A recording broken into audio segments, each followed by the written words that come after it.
stress group.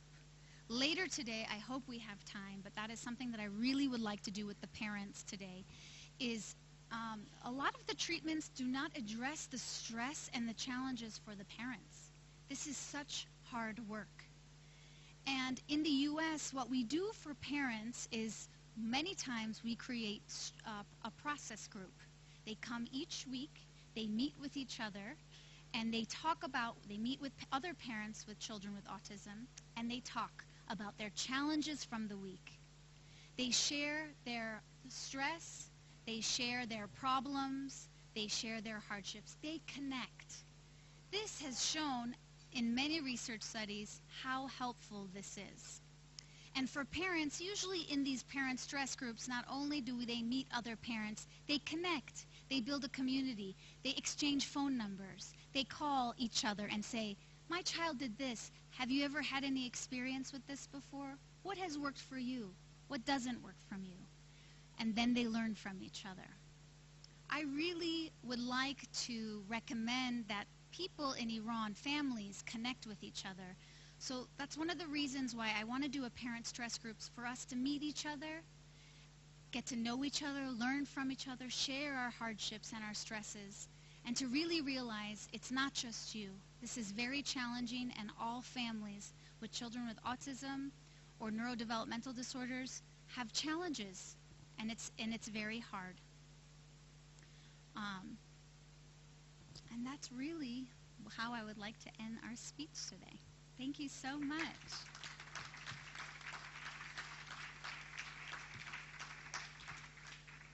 And then is there someone else? Next question? I think it's you guys next.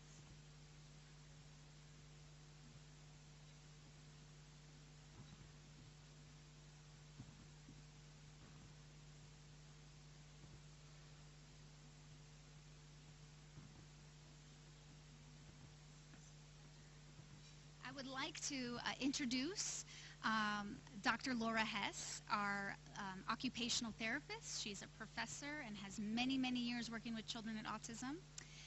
And then I have Dr. Carrie Chitwood, who is a language and speech therapist, another professor with many years working with children with autism, and is also a professor at a university.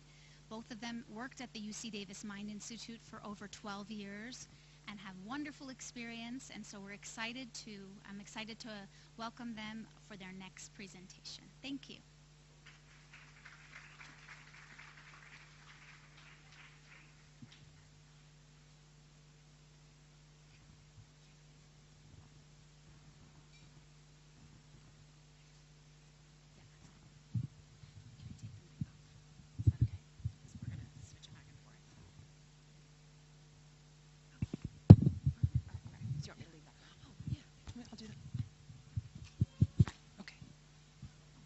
Hi, welcome. How are you guys doing after lunch? Everybody doing okay? Yes? Okay. Let us know if you need to move around, because we like to do that.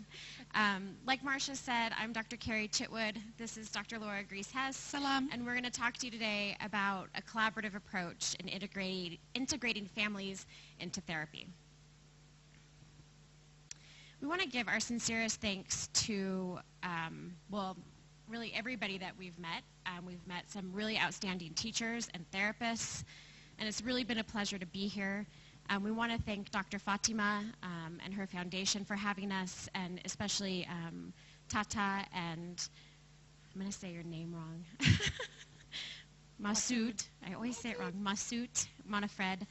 Thank you so much for your kindness and your generosity, and for hosting us this past week that we've been in Iran. We've really enjoyed our time here. So, merci.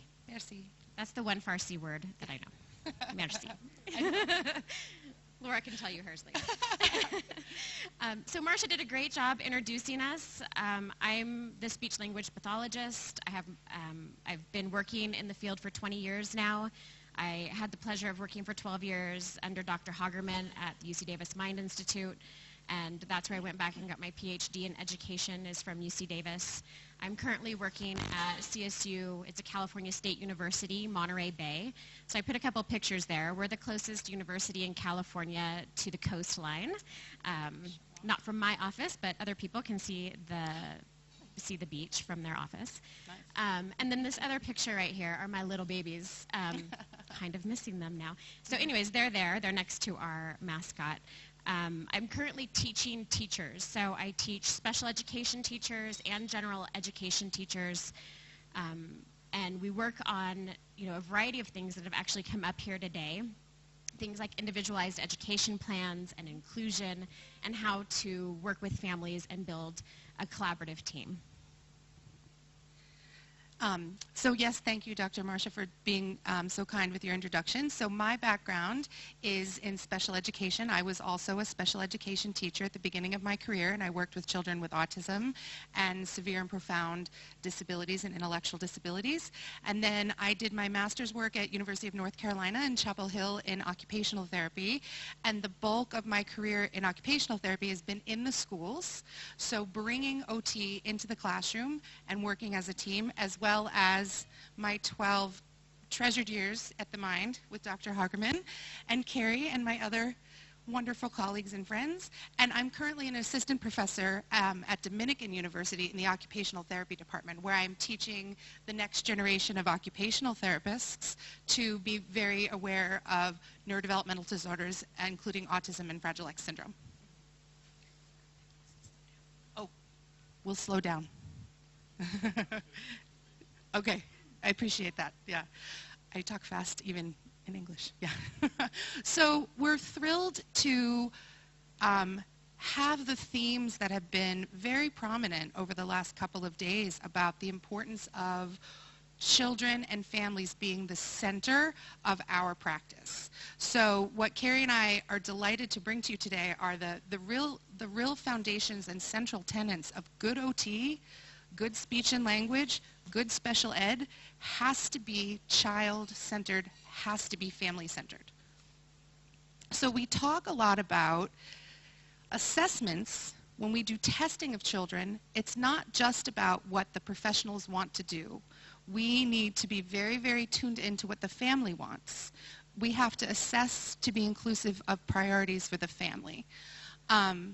And that means that the team, we've talked a lot about the team today. It's really easy to say we're going to work as a team.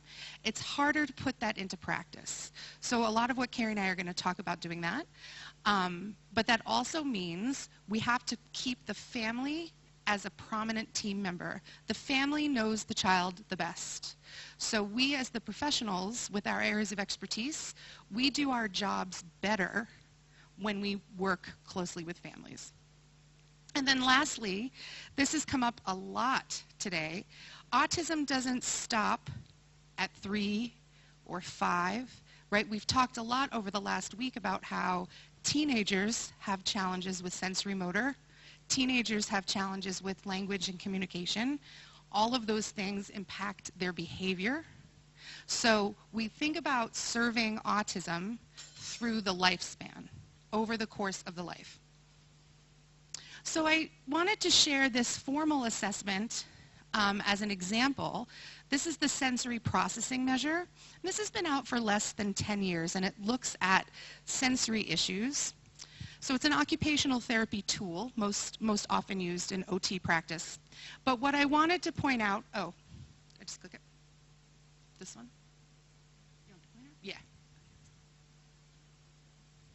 Okay. Oh, that one. Great.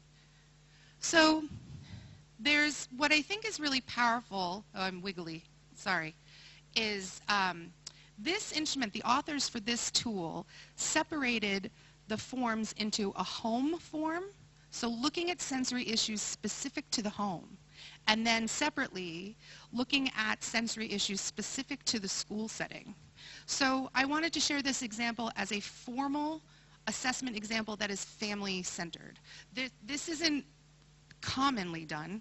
Usually assessment tools are just the tools that are designed, but I think this one is a nice example of really recognizing that what families experience and see in the home has to additionally be measured formally. And so this is a wonderful theme, again, that's come up today. We talk a lot about making sure we're tuning into what the children are good at or what their strengths are. So Dr. Marcia just spoke about this a lot.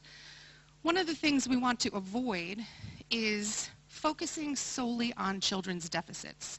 It's our jobs to know what children can do and also what they can't do, but we can't only focus on their areas of deficit. So we want to really avoid being disability-centered. We also want to be very pro-ability, pro what they're good at.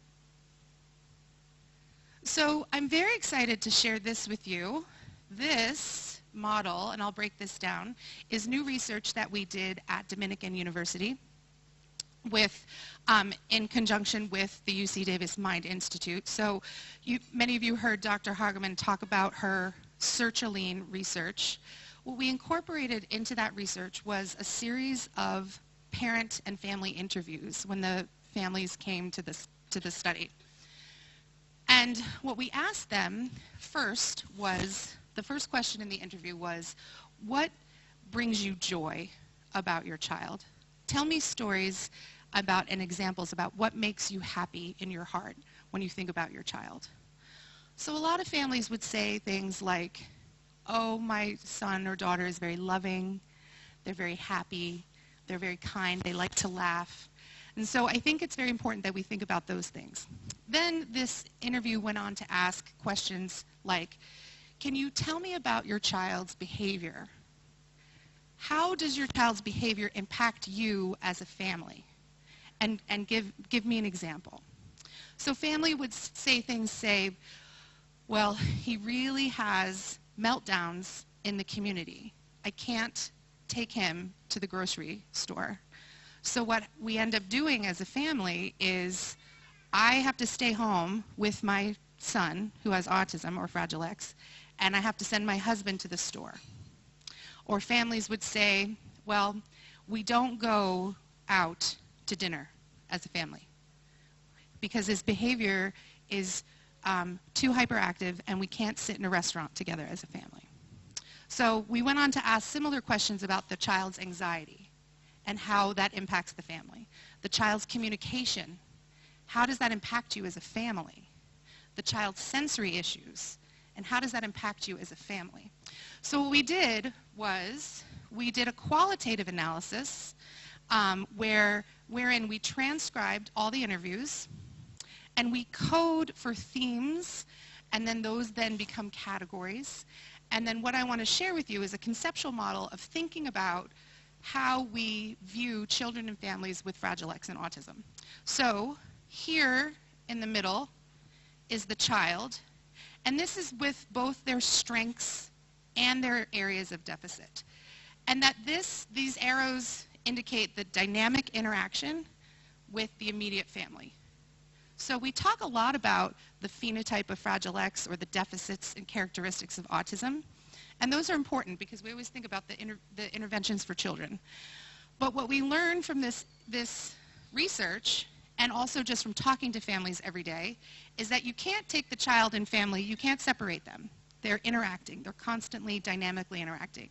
And then from a socio-cultural standpoint, we also can't take children and family out of their communities. So that came up this morning on this morning's panel. Dr. Ansari talked about how we have to look at our communities and social development, and that's part of how people develop. It's not just what our genes are doing. It's not just about our DNA, right? We are interacting with schools and services as well as our community and social environment. And these are the themes that actually emerged from the research of these families with Fragile X and autism. So we think this is a really nice model to think about good service for children. Again, has to be family-centered, and we have to think about all of these things happening at the same time. Okay, and now we're going to talk a lot about collaboration. Okay, so I think Laura set it up nicely, and also this morning's, both of the panels this morning set it up really well, the need for collaboration. We're going to talk about collaborating with families, but the morning panel talked about collaboration as a community, which is also important. So making sure that we're talking about and defining collaboration in the same way and thinking about it in the same way. Collaboration is defined as working together in a joint intellectual effort. And so, I want to emphasize as well that in the United States, this is a part of our law. It's the Individuals with Disabilities Education Act, or IDEA. And so we're mandated to collaborate. We're going to talk a little bit later about some of the evidence that we have that support this as a scientific and a needed approach, and that it is based in research. But part of the reason behind why we do it is similar to what Laura was just saying, is that we can't piece the child apart from their family or their community, just like we can't only focus on things that an OT would focus on, like fine motor and sensory motor integration, or talking about just behavior and thinking of behavior in isolation, because we know that behavior is related to communication and sensory and the family dynamics and the context in which those behaviors are occurring. So we want to think about all of those concepts together instead of trying to piece them apart. A collaborative approach then helps us to work with families to generalize skills. And what I mean by that is that, and I've been hearing this from families that we've been meeting with, I've been asking them, what is your speech therapist working on? And the parents aren't able to tell me. They don't know what their child's working on. As a speech therapist, or as an OT, or as a behaviorist, we want to make sure that families can go home and implement the same techniques and strategies that we use with them. That's going to help with consistency, because we know that children with autism learn best by consistency and repetition and routine. And so if we can build that for them across context, across interventionists, then that's only going to benefit the child even more. So keep in mind, and I touched on this previously, but that, we don't pick things apart. There's no such thing as just walking time or talking time. That development happens all together, right? So the child's developing speech and language along with their motor skills, and everything is happening simultaneously. Development doesn't happen in isolation. So we want to work together so we're not treating the child in isolation.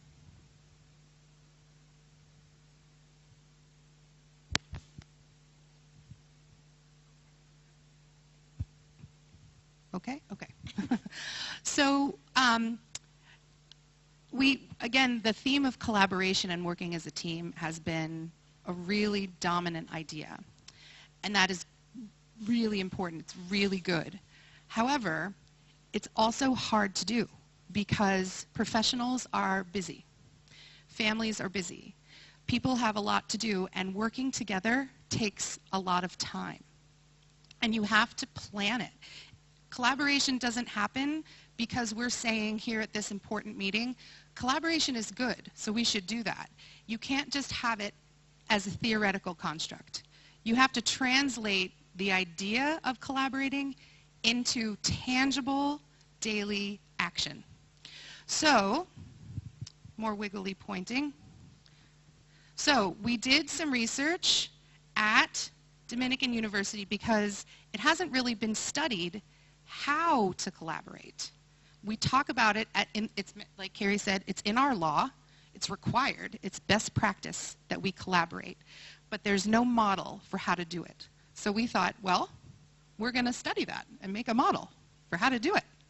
So what we did is we studied a team at a special education school that we knew were good at this. So we knew we were examining a group of professionals that had these skills. And we conducted interviews and a focus group and dissected and examined the patterns of what they do every day. So the big thing to take away from this is that here on this outside of the wheel, that good collaboration is intentional. You have to make it happen. You can't just talk about it as a hypothetical. So in order to make it happen, taking actions like scheduling time, making sure you're communicating like meeting in person, addressing the barriers. What's going on that's interfering with good collaboration? What are the values of the team? When you're bringing together medicine and education and behavior and therapy, everyone has their own expertise and their own training, which is exciting and important. But bringing those things together is a lot of work for these professionals. Not everybody does this automatically. And which means you have to understand each other's roles. So I have to learn from Carrie what her expertise is as a speech therapist to make my skills as an occupational therapist even better. I have to learn from Melissa pointing at you, what her skills and expertise are in behavior so I can do my job better as an occupational therapist. My job as an occupational therapist is not just working with the child. My job includes being very purposeful and intentional and sharing what I know with Carrie and Melissa and how we can bring our ideas together. And by doing so, we can actually bring about, this was a school project, so we can actually bring about better individualized student programming, as well as we did focus in this study on sensory motor challenges, but bringing those programs and those intervention strategies into the daily classroom routine. So just quickly, we did a follow-up study and we asked teachers, what do you feel about collaboration? So these are teachers who are collaborating, but we wanted to know, well, what does it mean for you, and how do you feel it's going? So 97% of the teachers, this was teachers, therapists, administrators, so all the people who work in a school, 97% of the people who responded to the survey said collaboration absolutely improves student outcomes, for sure. They also said that for their own professional development, the way each professional learns, you actually learn every day by making sure you're collaborating. But they also said that they felt that their collaboration could improve. So it's such a valued priority, but they're always working on making it better. So I think what's so exciting about our meeting between the American faculty and our Iranian colleagues and friends is that the very issues that you're describing as challenges here in Iran are very similar to the ones we're still working out in the US. So the more we learn and share these ideas, the more we advance our expertise. So just very briefly, these are some of the things that are good for collaboration, things that facilitate collaboration, so working together, it's small writing. Oh, personalities and getting along with everybody, that's also important. And then likewise, things that get in the way are when people don't have enough time. That's the biggest issue. And I think here in Iran, you're going to find this to be similar to what you struggle with. People want to collaborate. They think it's a good idea. They don't have time in their schedule. So we have to make time. We have to be purposeful with this. We can't just wish it to happen. Oh, yeah, sorry. So a little more research has been done. A few years ago, a study was done looking at student outcomes, student achievement, and they found that school districts with higher rates of collaboration also had higher student achievement. Another study looked at 30 different school districts, and school districts in the U.S. can be quite large, so this is a fairly big study. And they found that students made improvements in both math and reading achievement, and the districts had those districts that found higher student achievement had a strong belief in collaboration. Another study that we did at the Mind Institute a few years ago was a reading intervention for individuals with Fragile X syndrome and autism. And a part of that intervention, it was a parent-facilitated intervention because we had families coming from all over California. It was hard for them to be at the Mind Institute multiple times a week.